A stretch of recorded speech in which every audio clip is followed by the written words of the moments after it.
Assalamualaikum warahmatullahi wabarakatuh. Halo Sobat Adi Panji Channel.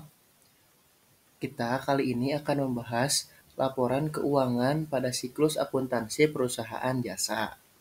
Sebelumnya, perkenalkan nama saya Amirul Fadilah Al-Farizi dari kelas 1246. Nah, apa sih laporan keuangan itu?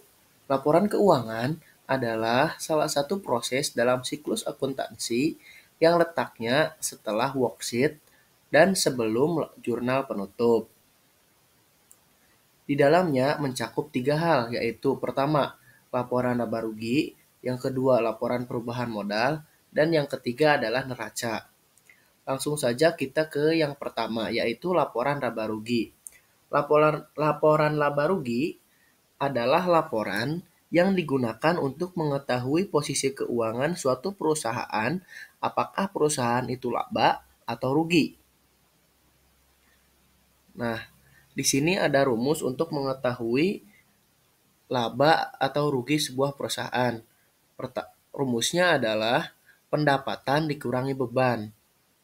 Kenapa pendapatan dikurangi beban?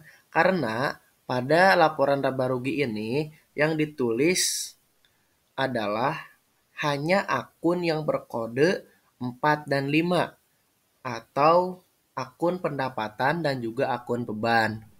Nah, di sini sudah ditulis contoh soalnya, yaitu diketahui pendapatan dan juga ada beban. Nah, di sini diketahui pendapatan salon dinasti sebesar 4 juta dan di sini ada beban-beban yang sangat banyak. Nah, jika bebannya lebih dari 1, kita harus menjumlahkan terlebih dahulu beban-bebannya. Nah, sama seperti pendapatan, jika pendapatannya lebih dari 1, maka kita harus menjumlahkan dulu pendapatannya. Nah, kebetulan di soal ini pendapatannya cuma 1, jadi ya langsung saja dituliskan pendapatannya sebesar 4 juta. Di sini ada beban-beban yang sangat banyak. Pertama ada beban sewa, beban listrik, beban penyusutan peralatan, dan beban perlengkapan. Nah, kita akumulasikan beban-beban ini, dan setelah diakumulasikan ternyata totalnya adalah 1.200.000. Nah, langsung kita masuk ke rumus, yaitu pendapatan dikurangi beban. Jadi pendapatannya 4 juta dikurangi 1.200.000 adalah sebesar 2.800.000 hasilnya. Jadi karena pendapatannya lebih besar daripada beban, maka perusahaan salon dinasti adalah untung. Selanjutnya yang kedua adalah laporan perubahan modal. Laporan perubahan modal adalah laporan yang berisi tentang besarnya perubahan modal yang terjadi pada suatu perusahaan dalam periode tertentu.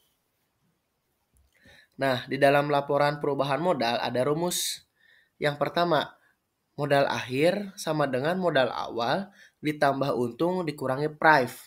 Ini dipakai ketika perusahaan itu untung atau laba. Nah, rumus yang kedua adalah modal akhir sama dengan modal awal dikurangi rugi dikurangi price. Nah, rumus yang kedua ini dipakai ketika perusahaan itu rugi. Nah, langsung saja kita ke contohnya, yaitu diketahui salon dinasti memiliki modal awal 15 juta dan price sebesar 800.000. Nah, langsung saja kita masukkan ke rumusnya modal akhir sama dengan modal awal ditambah laba dikurangi price. Kenapa kita pakai laba? Karena tadi kita sudah hitung di laporan laba rugi bahwa perusahaan salon dinasti itu adalah laba ya. Nah, langsung saja dimasukkan modal awal diketahuinya tadi 15 juta, labanya sudah kita hitung tadi sebesar 2.800.000 dan price-nya tadi diketahui adalah 800.000. Nah, kita totalkan hasilnya adalah 17 juta. Jadi laporan perubahan modal perusahaan salon dinasti adalah 17 juta. Nah, sebelum lanjut ke neraca, di sini ada istilah price. Nah, apa itu price? Price adalah pengambilan sebagian modal yang diambil oleh pemilik perusahaan. Jadi di sini perusahaannya adalah salon dinasti. Jadi Prive di sini adalah Prive yang diambil oleh pemilik salon dinasti. Sebut saja pemiliknya itu Tuan Joko lah. Selanjutnya ada neraca. Neraca adalah laporan yang menunjukkan informasi atau kondisi keuangan suatu bisnis atau perusahaan dalam periode tertentu. Nah, di sini ada rumusnya lagi, yaitu harta sama dengan hutang ditambah modal. Jadi, jumlah harta harus sama dengan akumulasi hutang ditambah modal. Nah, di sini juga sudah ada contohnya, yaitu neraca salon dinasti, di mana ada harta dan juga hutang dan beserta modal. Di sini harta ada akun-akunnya dan modal dan hutang serta modal juga ada. Nah, di sini karena akun hartanya banyak, jadi kita harus akumulasikan dulu eh, jumlah akun. Mohon maaf, kita harus akumulasikan dulu akun-akun yang memiliki harganya, misal kas, mohon maaf, misal kita harus akumulasikan dulu jumlah akun-akun yang ada di harta. Maaf, terlalu berlibat ya. Jadi di sini ada kas sebesar 15 juta, peralatan sebesar 3 juta, perlengkapan sebesar 2 juta, sewa dibayar di muka sebesar 200.000, asuransi dibayar di muka sebesar 300.000, dan akumulasi penyusutan peralatan. Nah, kita jumlahkan. Nah, di sini ada akumulasi penyusutan peralatan. Nah, di sini ada akumulasi penyusutan peralatan. Di mana di sini ditulisnya itu di dalam tanda kurung ya. Kenapa begitu? Karena akumulasi penyusutan peralatan ini sifatnya itu kontra aset. Jadi mengurangi terhadap harta. Jadi kita jumlahkan dulu kas sampai asuransi dibayar di muka, lalu dikurangi akumulasi penyusutan peralatan.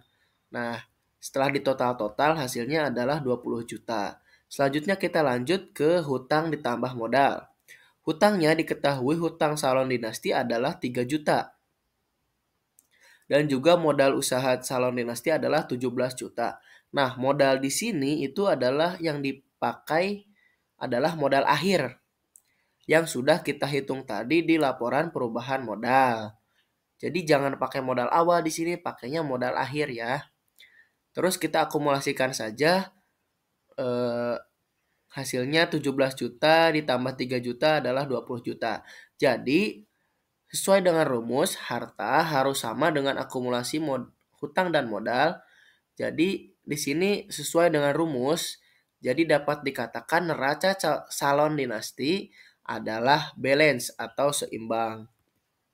Nah, mungkin itu saja yang dapat saya sampaikan. Terima kasih kepada yang sudah menonton. Semoga ilmunya bermanfaat. Mohon maaf atas segala kekurangan dalam pembuatan video ini. Wassalamualaikum warahmatullahi wabarakatuh.